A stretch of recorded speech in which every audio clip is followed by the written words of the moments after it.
Welcome back to House Education, Tuesday, March 31st. The committee is now going to listen to a presentation of language that was put together by the House Human Services Committee concerning pre-K and how it sort of ties into education transformation in the future. The idea is that we would take the language, put it into the bill we are working on after we get a chance to review it. And then it would move forward with the bill, probably returning to Human Services should we make any changes. Anyway, with that, welcome and thank you very much for being here, and look forward to you walking through this language with us.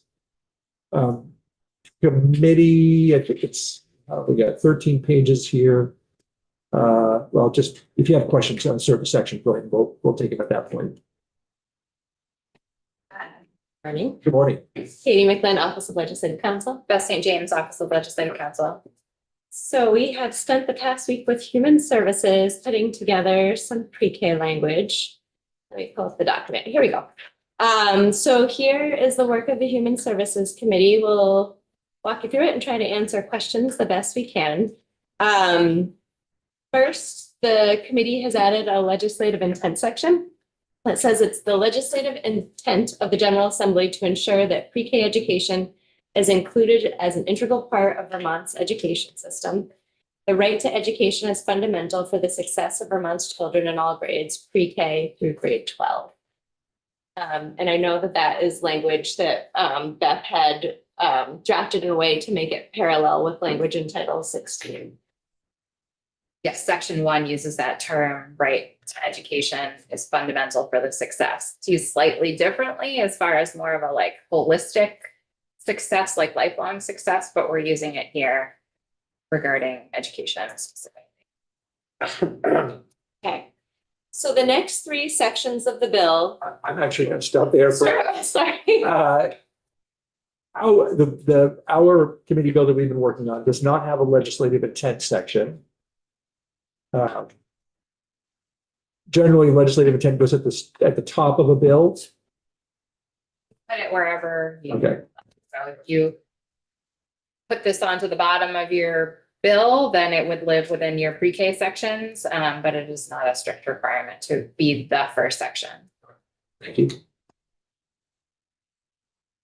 Moving on, section 2. The next three sections of this draft all amend the same section in Title 16, the pre-K section 829.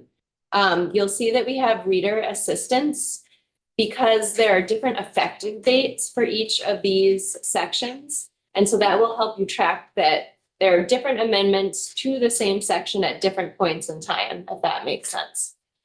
So the first set of changes are effective this July 2026. And we skip right down to the pre-qualification section. We have some smaller language changes here in the lead-in, so let me go through those with you. So right now, we have language that pursuant to rules jointly developed and overseen by the Secretaries of Education and Human Services and adopted by the State Board pursuant to our Administrative Rules chapter. The agencies jointly shall determine whether a private or public provider of pre-K education is qualified for the purposes of this section and shall include a qualified provider in a publicly accessible website. So the changes up here are meant to make this more readable and not substantively different. The substantive change is having this publicly accessible database of pre-qualified providers available on the agency's websites. And then we go down to what are the requirements for pre-qualification. And as you know, I'm going to bring you to this B first. Actually, I'm going to keep it. I'm going to stay at A. I apologize. So right now there's language that a provider is to employ or contract for the services of at least one teacher who's licensed and endorsed in early childhood education or an early childhood special education under Chapter 51 of this title including, and this language is new, including through the issuance of provisional emergency licenses. So what this language does is it splits private and public providers. So there'd be a different requirement around having the licensed teacher. So with regard to 2A, private providers, this in essence maintains the status quo of what is happening for private providers now, that they can employ or contract for the services of at least one teacher. And there's new language here, including through the issuance of a provisional and emergency license. And then we drop down to B, and pre-kindergarten education provided by a licensed public provider, pursuant to this section, shall be provided by a teacher who is licensed and endorsed. So it's not just that the teacher is employed or contracted with, it's the teacher who is providing that service. That's the distinction between A and B. And so you'll see when we get to amending this section again, that at some point in the future, all providers, all pre-qualified providers will be treated the same in this regard, whether they're private or public pre-qualified providers. But this gives a longer ramp of time for the private providers to have a teacher in providing pre-K services, if that makes sense. Is a public provider a school? Yes. School district. Representative Brady? So trying to follow, why is the issuance of a provisional and emergency license being added here? Can you say that again? So the language reads, so if we're looking at 2A on page 2, line 12, a private provider is required to employ or contract for the services of at least one teacher who is licensed and endorsed in early childhood education or in early childhood special education under Chapter 51 of this title. That's current law. Starting on line 14 and the comma after title, including through the issuance of provisional and emergency licenses, is technically new language to this section. My understanding, and this would be something to check in with your human services peers, is that they wanted a nod to the fact that if someone qualifies for a provisional or emergency license, then they would satisfy that at least one teacher who is licensed and endorsed in early childhood education piece of subdivision 2A. There seems to be some chatter about whether there was at one time a path to provisional and emergency licenses for folks working in pre-K in a private provider, but maybe that's not the case now. What my understanding of what Human Services is trying to do here is just say, if under all of the applicable rules in the professional educator space, if someone is able to obtain a provisional or emergency license, then they would satisfy that having one teacher licensed piece. And it is a nod, I believe, to the fact that perhaps someone could pursue those types of licenses. So sorry, I'm probably gonna ask really dumb questions here. So the provisional or emergency license is for a provider in a private pre-K setting? My Or understanding. it's for someone in both? And then I have further questions about the provisional license process. So my understanding is that this language was just added as kind of a nod to the field that if you are qualified to pursue those types of licenses, you may pursue them.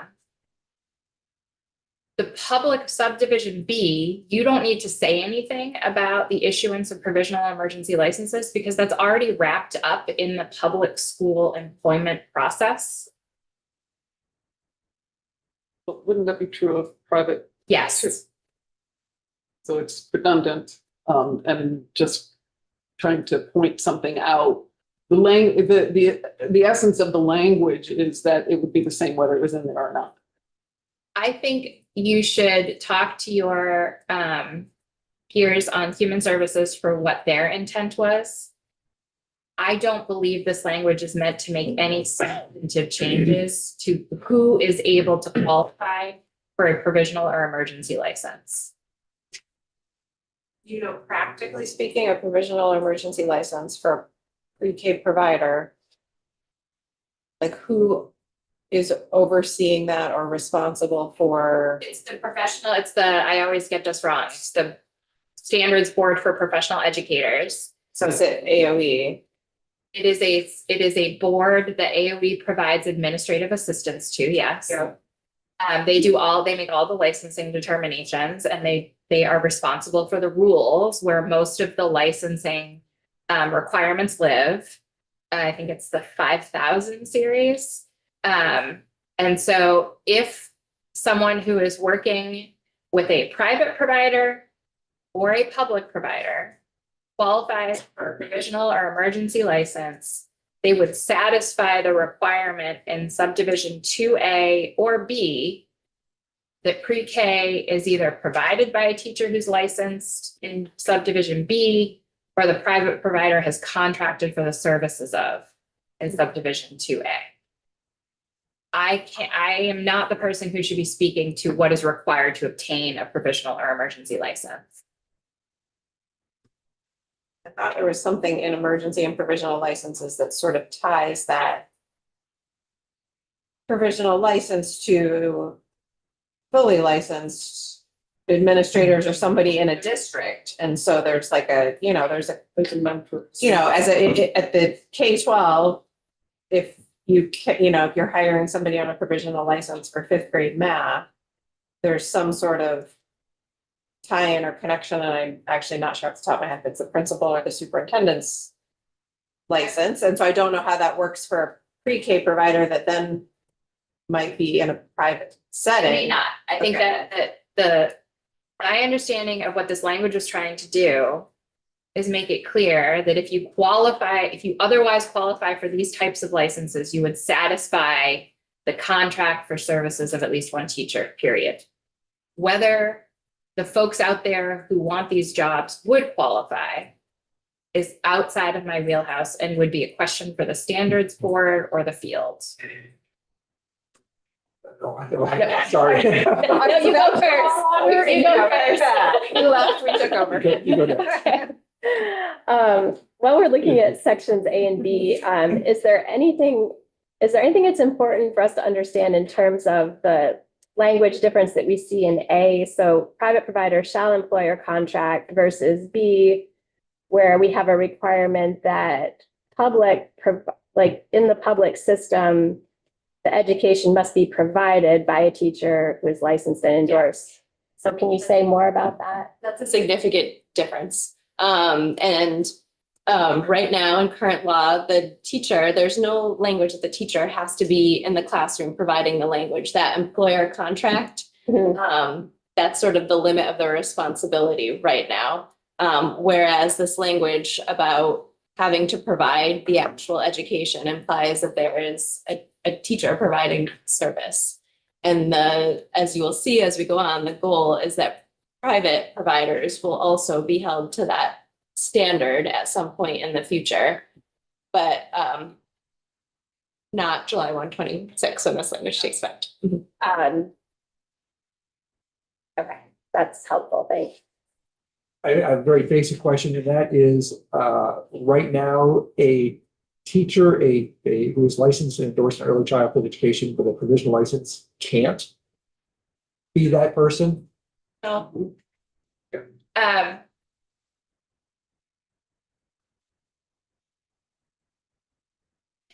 I honestly don't know how to make it more clear. So I'm taking a beat to think about it. The requirement in current law is that a private provider is required to contract or employ or contract for the services of a teacher who is licensed under Chapter 51. Okay. There are different types of licenses that fall under Chapter 51. And so I cannot answer whether a private provider would ever be able to hire someone to meet this requirement who's on a provisional or emergency license, because I don't write the rules or execute the rules for the issuance of provisional or emergency licenses. That all of that lives in the Standards Board's rules. And so I think after this walkthrough, when you have time, we could certainly pull up those rules, but how those rules are interpreted and executed would be a question for the field or the standards board themselves.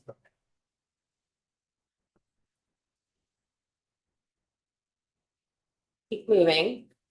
I'm just gonna flag for right now that there's this subdivision 3 that talks about registered family childcare providers. And essentially sort of has a third standard. So a registered family home provider that is not licensed and endorsed in early childhood education, early childhood special education shall receive regular active supervision and training from a teacher.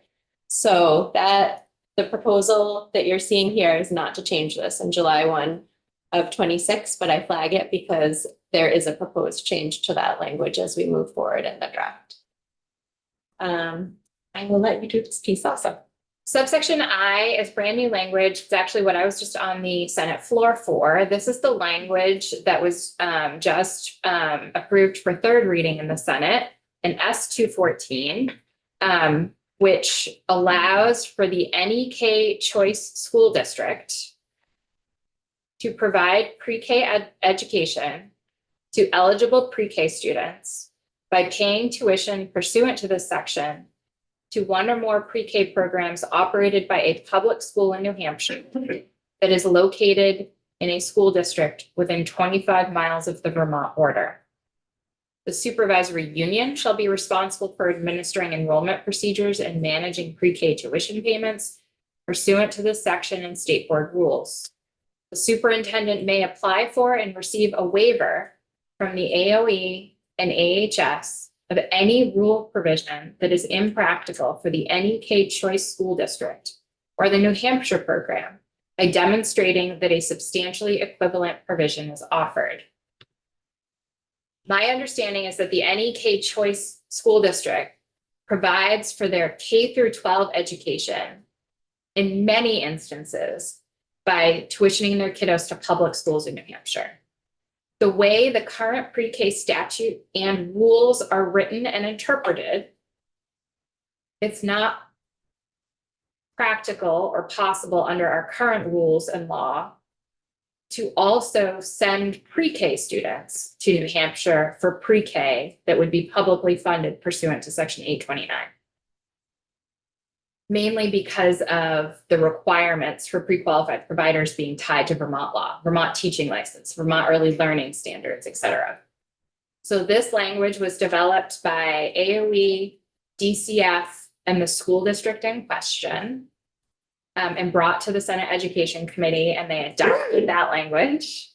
And that's what's traveling in S-214. And I took it out of S-214 and plunked it here at the direction of your Human Services Committee. And so students in the NEK choice school district could access pre-K in a public school in New Hampshire that's located within 25 miles of the Vermont border. And they would get the same funding that's allowed under Section 829 for in-state pre-K.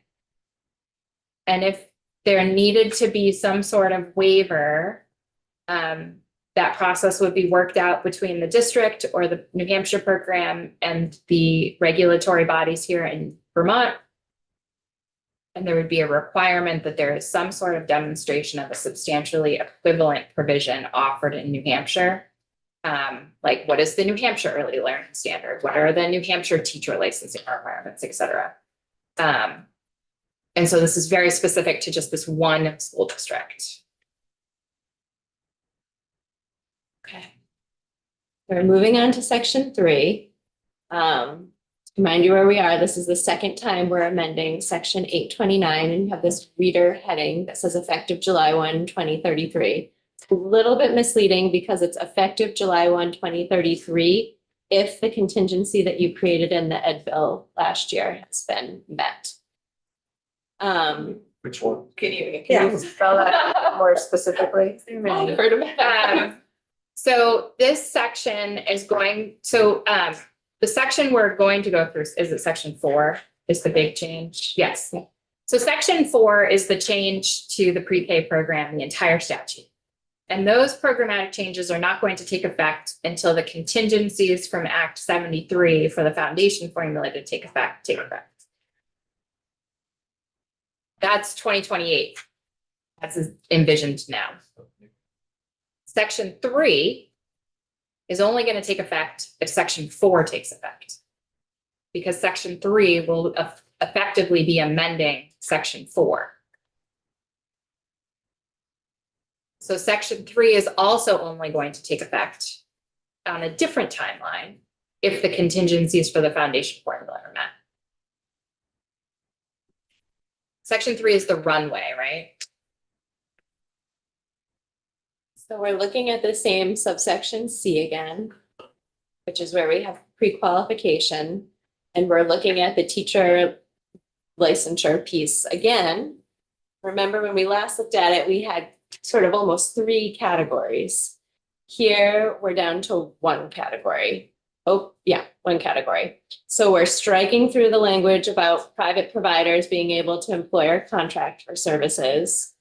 And subsection B, we're striking through language specific to public providers, meaning that this would apply to public and private providers. So pre-K education shall be provided by a teacher who is licensed and endorsed in early childhood education or early childhood special education.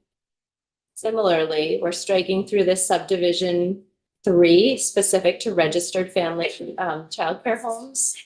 And this is the language about having active supervision and training from a teacher. That's removed, meaning that this would be the standard for all private and public pre-K, pre-qualified pre-K providers, even if they're a registered home.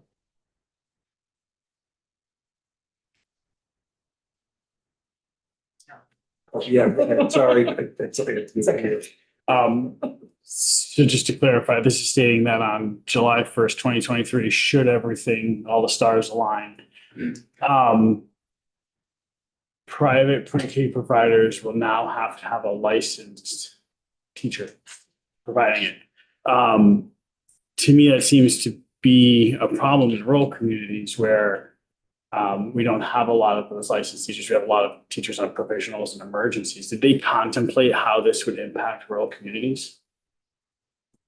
This was a discussion. I mean, accessibility and availability of providers was a conversation that they had upstairs. I would say that if you have specific questions, that it would be better to ask the members of the House Human Services Committee about how they finally reached this conclusion. Because yeah, that brings quite a bit of concern for me in rural areas.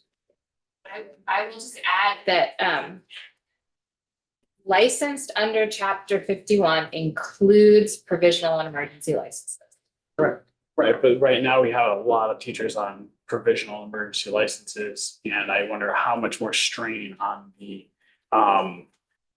system this will create. When we have, I don't think this exactly answers your question, but to keep in mind as we continue to go through the bill, there was an interim report that was added that asks for information from AOE and DCF to come back to the General Assembly a couple years before this takes effect to provide an assessment of where the field is in terms of having enough staffing for this provision. So I hear that it doesn't fully answer your question, but it's part of the language we'll be looking at. I just remind this is for the 10 hours a week of pre-K, not like the whole day. But if there are some districts like mine that have full pre-Ks, right? And there are some in private providers who might provide full day pre-K. So that would only apply to 10 of their hours a week, or that would it apply to all? This is only in the private sector. And what it's saying is that for the 10 hours a week that they provide pre-K as defined in law, it has to be provided by the licensed teacher. Beyond that, everything else falls under childcare rules. Interesting.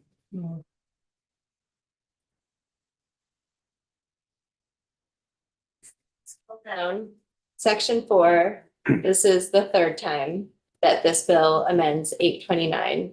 effective upon the contingency of the foundation formula. All right, Sure. okay.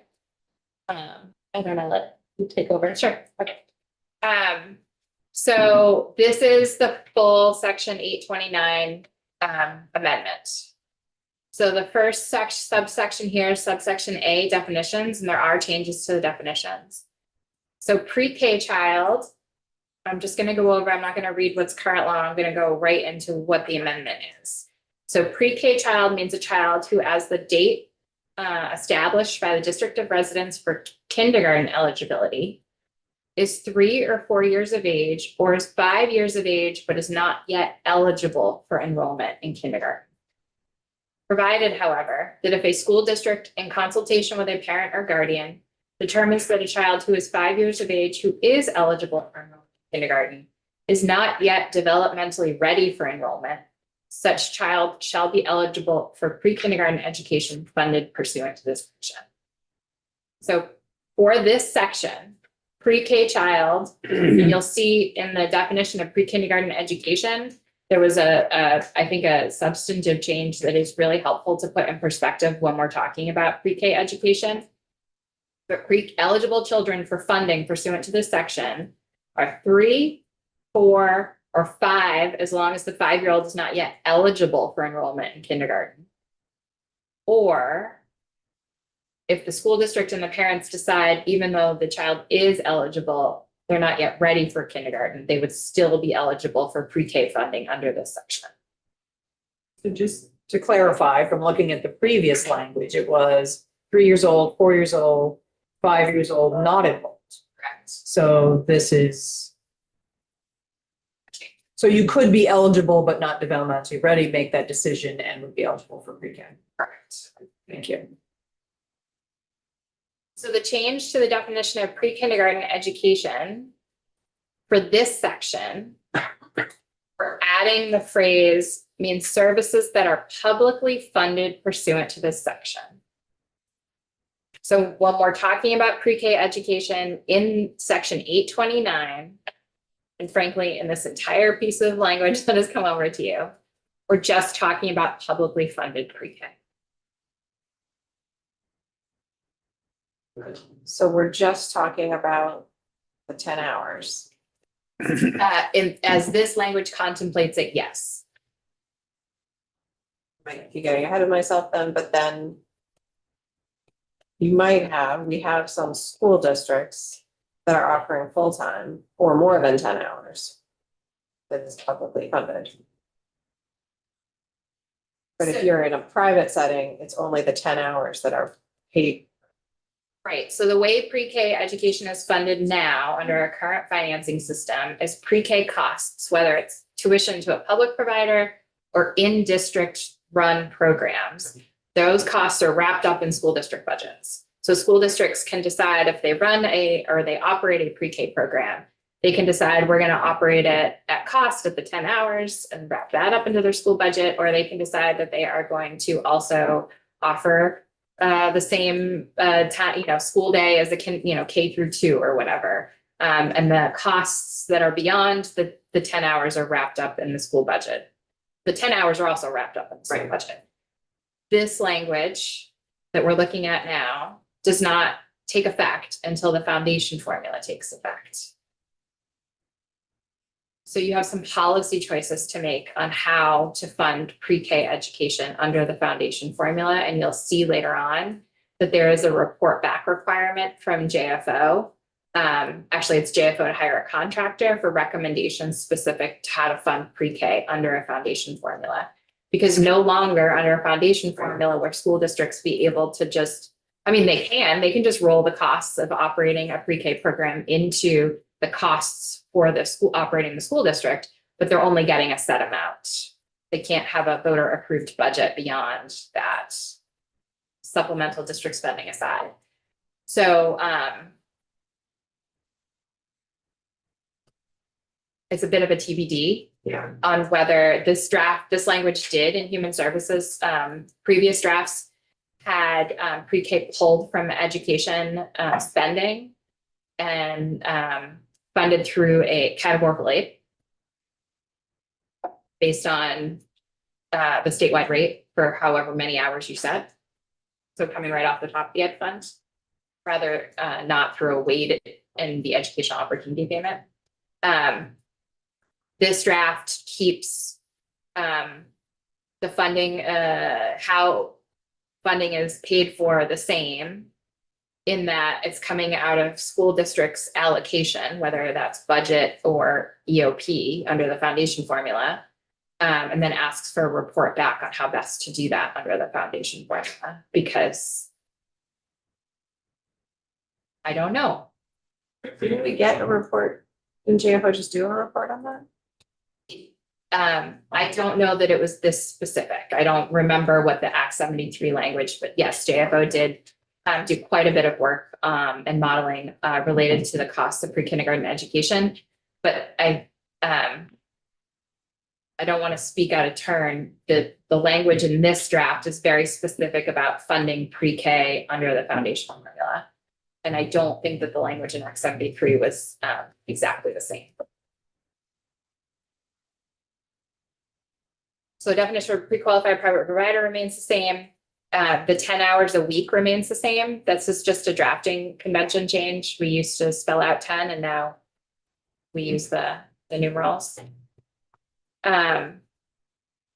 No changes to the fact that this still remains parental choice. So you can choose where to enroll your child, whether it's a district operated program, pre-qualified private provider within your district or outside of your district, or a publicly operated program outside of your district. You still get to choose. Subdivision 3 on page 6, line 14 is new. Do you want me to keep going or do you want to? Okay. Here, Human Services added some language about who is responsible for making sure that families are finding pre-K education. So a school district shall be responsible for ensuring resident pre-K children have access to publicly funded pre-K pursuant to this section, either by operating its own pre-K program within the district or assisting a family to identify a pre-qualified private provider located within the district or in another school district, or a pre-qualified public provider located in another school district with capacity to enroll new pre-kindergarten children. School districts are encouraged to maintain a position or collaborate with other school districts to maintain a shared position that serves as a pre-K education coordinator. So does this mean that a school district would be, if there was no private provider available, they would be basically required to provide pre-K, because this says they shall be responsible for ensuring a resident child has access to pre-K? I think to answer that question, there's language coming up that more specifically answers that question about what happens when there is not capacity. Wait, there's more. Can you just remind us how that responsibility is set out in current law? Sort of like what is, before this, the addition of this proposed language, like how does it exist legally today in terms of access? It is, there's nothing specific in statute that says the school district is responsible for essentially helping families find pre-K. That's what this language does. Whether that is actually happening in the field, I know anecdotally that there are some school districts and SUs that maintain pre-K coordinators that do just that. But this is requiring it on the part of all school districts. That is requiring that position? No, it is requiring school districts to help families find it and encouraging school districts to maintain or collaborate in the maintenance of a pre-K coordinator. I'm not sure how that would happen without Yeah. somebody hiring. That would be great CISA. Potentially, could be a CISA. Responsibility. We're talking about regionally. Right. Right. Might be getting a little ahead of ourselves though, is the CISA, the process of setting up CISAs. I mean, I guess this is effective, Oh, this is. yeah. effective down the road, but Yeah. we're sort of creating a The language. system that we haven't built the structures for. All right. So here is the language in subdivision 3. Do you want to talk about this one?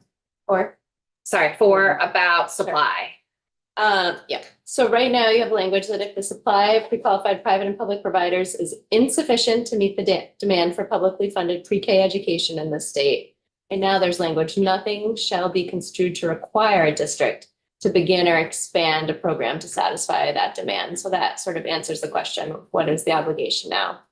The proposed change is that if there is insufficient supply to meet the demand, the relevant school districts in the region shall work in collaboration with their pre-K coordinators, if any, the agencies of education and of human services, and the local Building Bright Futures Council to meet with neighboring school districts and private providers in the region to develop a regional plan to further expand capacity, including through the issuance of provisional and emergency license issued by the Standards Board for professional educators. And if necessary, a school district shall begin or expand a program to meet that demand. So to my previous question, the answer is yes. I think if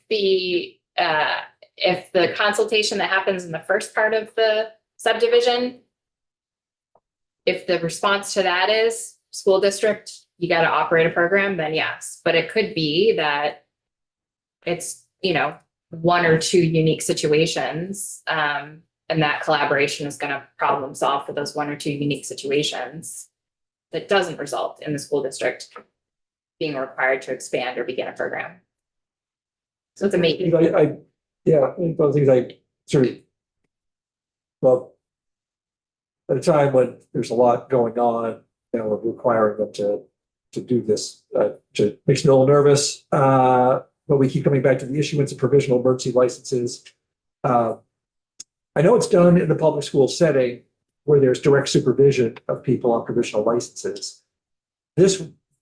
Folks who would be on a provisional license within a private child care center doesn't necessarily have that level of supervision, I would imagine, just because a private center is private. I don't think we're going to be able to answer any questions. These are all field questions, Correct. how it actually works. I guess I'm gonna speak out both sides of my mouth here because I'm on one hand, my values are always, we should absolutely be expanding pre-K and we need robust pre-K, we need full day pre-K, we need, upstream, we absolutely need to support young children even better in the state. And we've made some great progress through our expansion of childcare. And sitting here in the education committee and knowing all of what exists in Act 73 and all the things we're wrestling with and, hearing extensive floor debate just last week about education fund and property taxes. And I'm concerned we're looking at saying, yes, let's do better at this really wonderful, important thing that has an educational value. And it's also going to be in this new, very constrained foundation formula. And so those are not things you're going to be able to answer. I'm mostly just speaking out loud to myself. How are those two going to meet? This is, yes, wonderful, should be, absolutely, but also costs a lot of money. We're talking about more positions in public schools. At the same time, we're talking about foundation formula that's intent is to constrain and really level up education funding. So I'm just seeing a collision course here that is frustrating. It's potentially an unfunded mandate. Okay. That's what it comes down to. I would say definitely a concern that's been expressed to me over the last couple of years by people who work in this space. It's not just new positions, it's a lot of construction. The requirements of running a pre-K program are far beyond just you've got a room. Requires a special playground. And then we could change the after school zones. Yeah, it's gonna be a very, very expensive unfunded mandate. Oh, I'm sorry. Go ahead, Kate. No, I'm gonna, I just- I I have- make the decisions here. All right, sorry. Yes, of course, Chair. Can anyone in the room sort of remind me, just not being familiar with all the pre-K reports that we've sort of layered on over the years, is there a Vermont-specific report that exists that might help us think through this issue that sort of analyzes regional capacity, like where are deserts, like what pockets of the state, I'm guessing maybe the rural pockets are sort of, would struggle to provide this kind of access? Like, does anybody know if that information exists? I don't know if it exists in one report that I can refer you to, but you have Building Bright features in the room. I can ask that later. Okay, That'd be. just helpful context. And I was No, I'm sorry, yep. gonna say that, as we continue to talk about the landscape of public education throughout the state of Vermont, which we're talking about all the time, often what we're talking about, or what I'm hearing about, is the potential of losing small schools, closing small schools. And I continue to bring up that these small schools could save themselves by turning into real community schools and utilizing the space that's created by declining enrollment by putting other things into that space. And I think as much as I would like to see more public pre-K, you could put private pre-K in a public school building.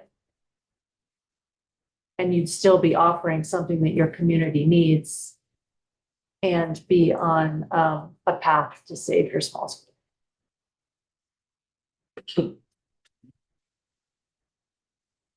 All right, well, this section is clearly ripe for more conversation. I suspect the rest of this may not be, so we can hopefully get everybody out of here in time. I'm just gonna, since this is taking a little longer than expected, I'm gonna push 1 to 1:15 if you wouldn't mind checking with our witness. All right. Section D on page 7, line 18 is the tuition subsection for section 829. And there have been no changes here to the amount of hours or the way that the statewide rate is calculated as far as the math involved. However, the process for statewide rate approval has changed. So on page 8, do you want to talk about this? Again, this is all in the future. Budget presentations. Yes. So this requires that the agencies each year, when they do their budget presentations before the various committees in the General Assembly, propose a particular rate, and that the General Assembly has an opportunity to take testimony, ask questions, and approve the rate or that has been proposed or a slightly different rate as part of the budget process. So it would ride with the budget. Right now, that rate is just set. It's a rate. Well, it's a No, rate. no, It's a rate. It's a rate. Yep, thank you. And the other change in the subdivision, page 8, line 2, to account for a statewide calendar coming into effect, maybe right around this time, just removal of the phrase or the reference to the district's academic year, because now there's just going to be one academic year.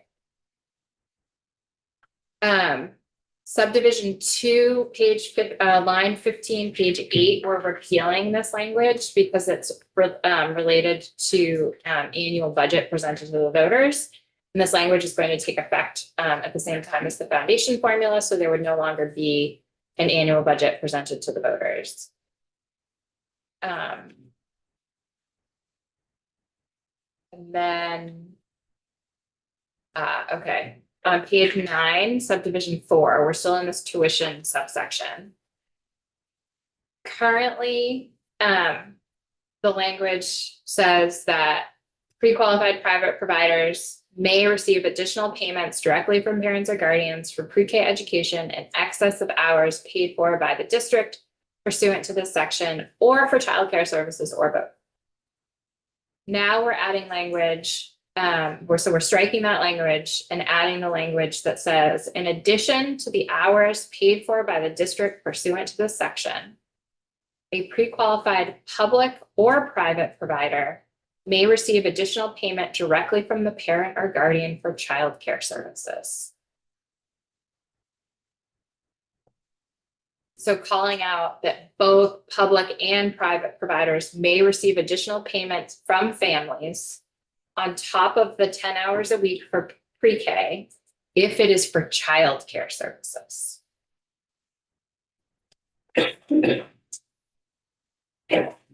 What if it's for pre-K? This language does not contemplate that. And I'm going to sort of guess that this is really designed so that it can blend with the CCFAP program, which is the child care financial aid program. So sort of outside of the 10 hours a week, everything else would be considered child care in order to sort of qualify for that and allow public and private entities to receive CCFAP subsidies. But this But is, what about public pre-K that's being offered full day? It's not childcare, it's Yeah, pre-K. no, I hear what you're saying. Yes. Well, that's You it. haven't solved for that yet. This language provides for 10 hours of publicly funded pre-K at the same time that the foundation formula takes effect. You haven't made, you being the General Assembly, have asked for a report back in this language on how to fund pre-K under the foundation formula. And so I think it's an open question as to whether how that is paid for. Just because a program is licensed by DCF and qualifies for CCFAP funding for childcare services, doesn't necessarily mean there can't be other educational components to that programming.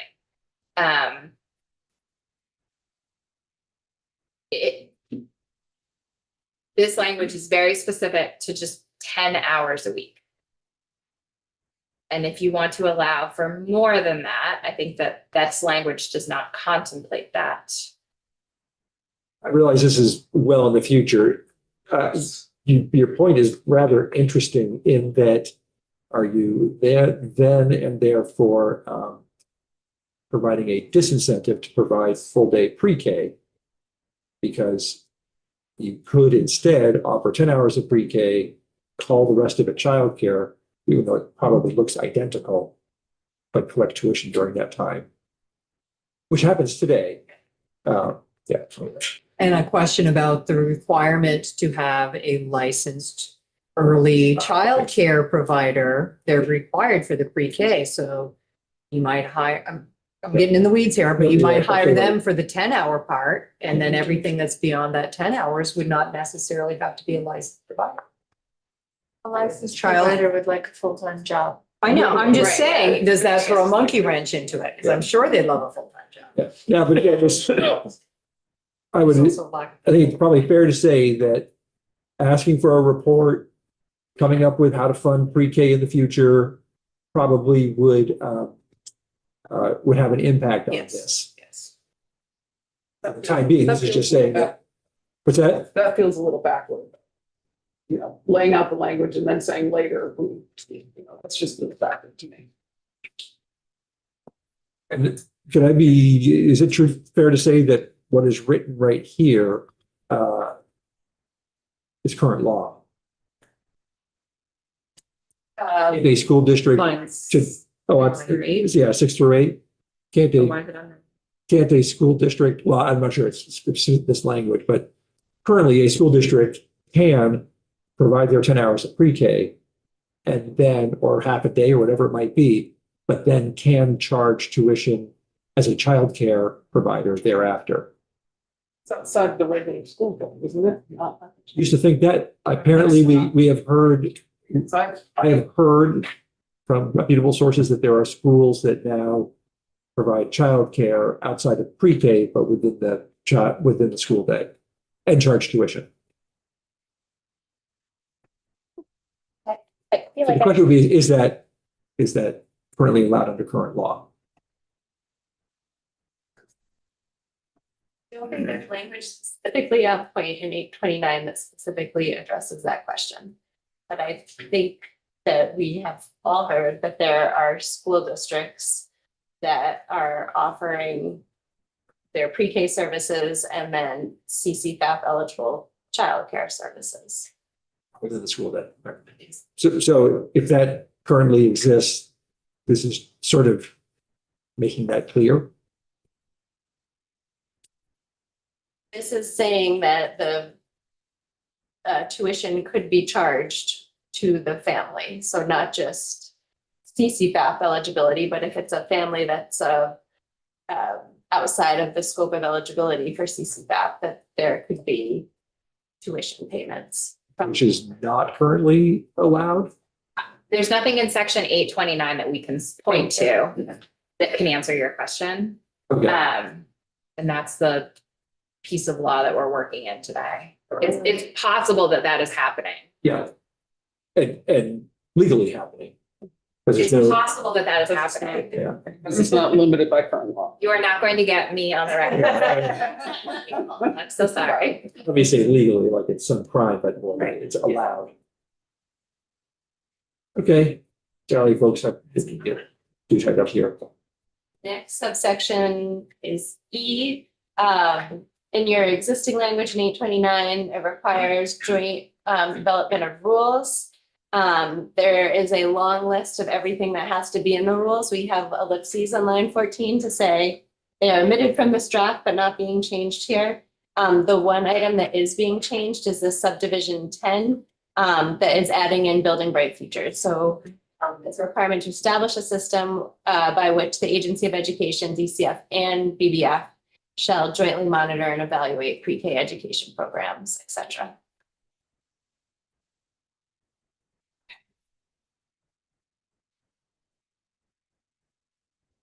Brings us to the geographic limitations. So current law, I'm on page 10, line 4, subsection G, I'm sorry, subsection H, line 8. Current law allows for school districts to basically set pre-K regions, and that's where their families are limited to picking pre-K programs that would be funded under this subsection or under this section. And this language proposes to just remove that concept. I think that Human Services was thinking that maybe that has something to do with now we're going to have seesaw regions. And so do we want to have regions on top of regions on top of regions? But specifically, if you have questions about why this language is being repealed, I would encourage you to talk to Human Services. I'll just speak for that, just based on years of this problem existing. There are very few, but a couple of districts out there who say pre-K dollars do not flow outside the district to private pre-K programs. And parents have said, but it'd be so much better for me because I work in this area, it's out of district. They've said, no, I think there maybe only be 2 or 1 left that still doesn't. This would just eliminate that and say, so it would be very similar across the state. It's very common today that just says you can take your pre-K voucher out of your school district in order to get the services. Generally, the issue is closer to where you work for transportation reasons.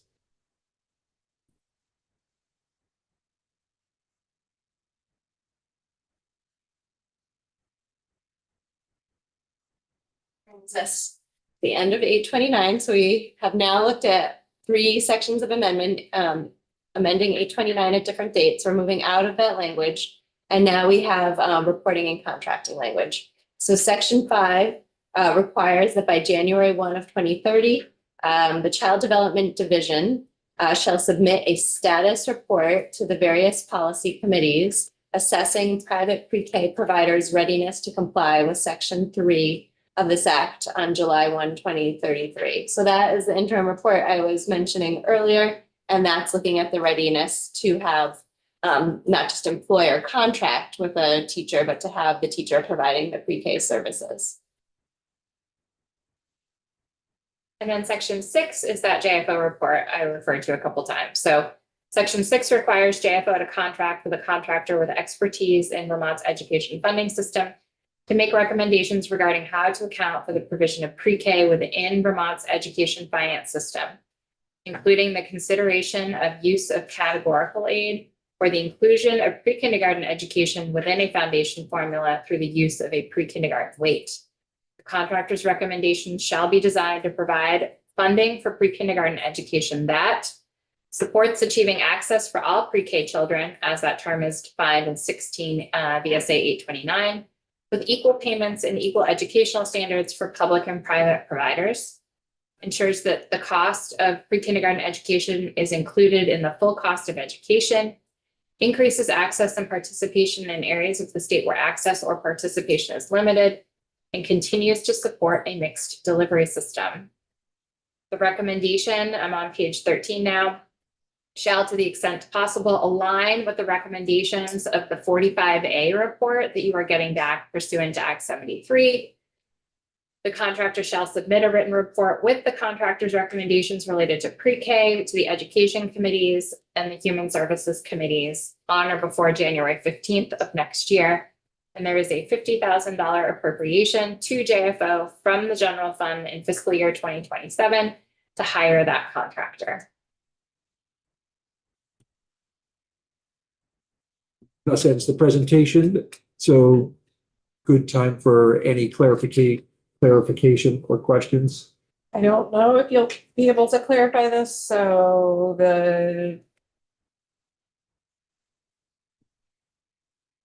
is this the AIR study that's already under contract? Is this a? Which one? uh, Section 45A on Yeah. page 3, line 3. Yes, that is the AIR study. This language would allow JFO to contract with a contractor. And so whether that's amending AIR's scope of work or getting a completely separate contractor would be a question for JFO. Well, Yeah. this is more of a comment, I think, for the committee, maybe. I think the AIR report is due back, I think, the beginning of January 2027. So it's kind of interesting. If they did go with a separate contractor, they would have 2 weeks to reconcile and align their recommendations. I don't. That's a definitely a question. for me. The AIR report, I believe, is due back December 1st. Okay. And this January 15th date was a date that JFO encouraged me to use. I would say for me, there seems like Representative Brady always talks about an order of operations. Yeah. And so sort of this requirement that school districts provide pre-K before all this information. Putting the requirement in, I realize it doesn't hit until a later date, but before we have these reports in, seems a little bit of cart before the horse. Because, it says, if necessary, a school district shall begin or expand a program to meet that demand. That is a mandate. Yet they don't even know how they're going to be funded yet to make that happen. And when I was thinking about that, I was really thinking about just teacher and program. You brought up construction. Yeah. And Yeah. that made me even a little more wary of that. So if we were to remove section 3 on page 6 and line 14, we would take out section 3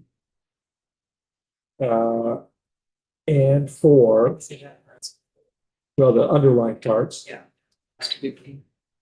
How does that ripple through the rest of the proposal in front of us? You just have, so you're taking out sections 3 and 4 of this. Yeah. So you'd have the legislative intent section left. You have these July 126 changes, having the database on the agency's website, having sort of 3 tiers of what's happening with licensed teachers. We allow provisional and emergency licenses and You'd have this NEK choice school district language. And then you'd have the 2 reports. but it wouldn't necessarily affect those. pieces that remain, in other words, doesn't have a consequential effect on the reports or, Like, could the other pieces stand alone without 3 and 4 is what you're Yeah. asking? yeah. I think unfortunately, maybe. So it depends on what what you want back from the contractor. So if the contractor is looking at 10 hours a week provided under current law, that's what they're going to be doing their analysis of.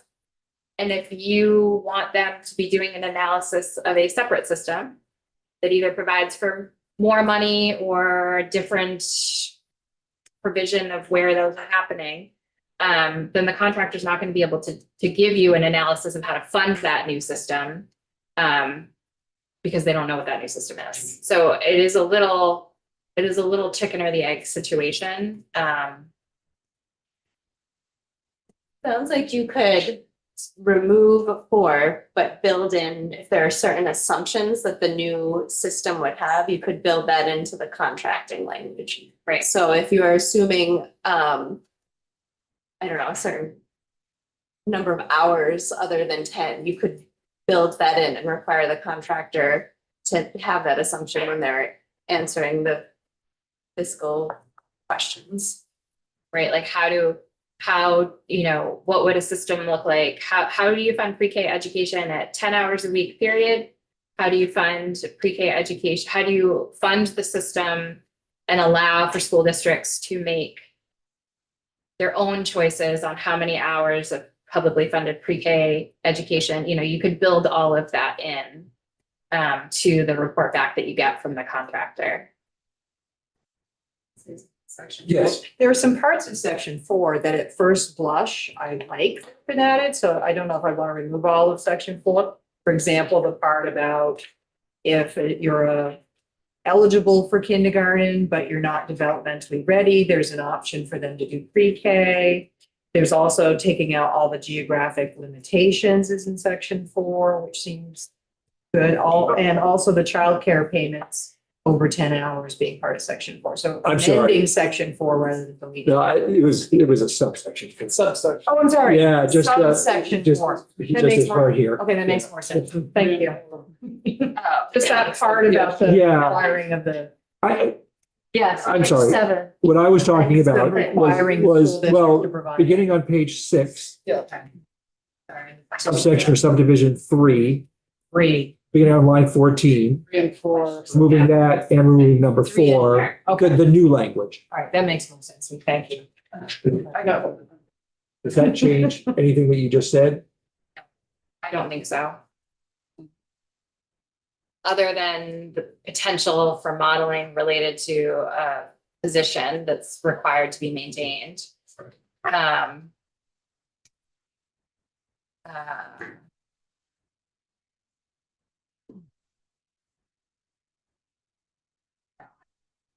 Remove the changes to subdivision 3 and 4 without affecting the rest of the bill or the rest of this language. From a legal perspective, whether that means that the policy choices you are making elsewhere are either more or less supported, I think I think it's more, it's for you all to decide. does it affect what the study is studying? So maybe, in the interest of us having lunch, when you get a chance, would you show us new language that removes 3 and 4's new language and strikeouts? How would you like pre-K language to come to you going forward? I think that's a great question. What are our options? A separate standalone document under the standalone drafting request Got it. number Or as part of? for pre-K, or I can start adding it to your committee bill. For the next version, let's keep it apart. And then we'll probably move it into the committee bill. Any other changes in the next draft?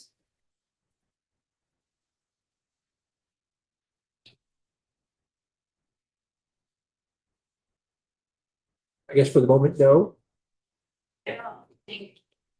I'm gonna see you until 3:30 again. you don't have pre-K specifically spelled out. We do not. So would you like this for this afternoon? You might as well. If that's doable, if it's not, that's fine for tomorrow. But it'll likely just be me this afternoon. Thank you both very much.